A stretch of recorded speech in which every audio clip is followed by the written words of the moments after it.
Welcome to Indus audio book. আজকের গল্প বোকা জোলা আর শেয়ালের কথা। এক বোকা জোলা ছিল। সে একদিন কাস্তে নিয়ে ধান কাটতে গিয়ে ক্ষেতের মাঝখানেই ঘুমিয়ে পড়ল। ঘুম থেকে উঠে আবার কাস্তে হাতে নিয়ে দেখল সেটা বড্ড গরম হয়েছে। কাস্তেখানা রোদ লেগে গরম হয়েছিল, কিন্তু জোলা ভাবলে তার জ্বর হয়েছে। তখন সে আমার কাস্তে তো মরে যাবে রে বলে হাউ হাউ করে কাঁদতে লাগলো। পাশের ক্ষেতে এক চাষি চাষের কাজ করছিল। জোলার কান্না শুনে সে বলল, কি হয়েছে রে?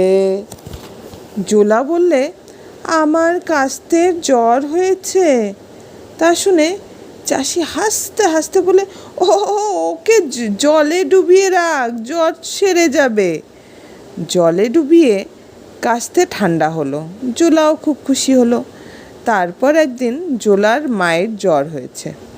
সকলে বললে, বদ্যি ডাক। জোলা বললে, আমি ওষুধ জানি বলে সে তার মাকে পুকুরে নিয়ে জলের ভেতরে চেপে ধরলো। সে বেচারি যতই ছটফট করে, জোলা ততই আরও চেপে ধরে আর বলে, বসো, এই তো জ্বর সারছে। তারপর যখন বুড়ি আর নড়ছে চড়ছে না, তখন তাকে তুলে দেখে সে মরে গেছে। তখন জোলা চেঁচিয়ে কাঁদতে লাগলো। 3 দিন কিছু খেলো না, পুকুর পাড় থেকে ঘরেও গেল না। এক শেয়াল সেই জোলার বন্ধু ছিল। সে জোলাকে কাঁদতে দেখে এসে বলল, বন্ধু, তুমি কেঁদো না, তোমাকে রাজার মেয়ে বিয়ে করাবো। শুনে জোলা চোখ মুখ মুছে ঘরে গেল। তারপর থেকে সে রোজ শেয়ালকে বলে, কই বন্ধু, সেই যে বলেছিলে? শেয়াল বললে, যখন বলেছি তখন করাবই। আগে তুমি খান কত খুব ভালো কাপড় বুনোগে দেখি। জোলা 2 মাস খালি কাপড়ই বুনলো।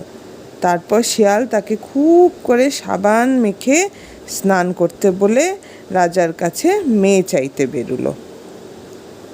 কানে কলম গুজে, পাগড়ি এঁটে, জামা জুতো পরে, চাদর জড়িয়ে, ছাতা বগলে করে শেয়াল যখন রাজার কাছে উপস্থিত হলো, তখন রাজামশাই ভাবলেন এ খুব পণ্ডিত লোক হবে। তিনি জিজ্ঞেস করলেন, কি শেয়াল পণ্ডিত, কী জন্য এসেছো? শেয়াল বললে, মহারাজ, আমাদের রাজার সঙ্গে আপনার মেয়ের বিয়ে দেবেন কি না তাই জানতে এসেছি।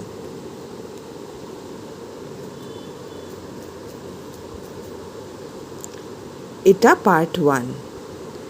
পার্ট 2টা জানতে হলে অবশ্যই চোখ আর কান রাখতে হবে ইন্দুস অডিও বুকে।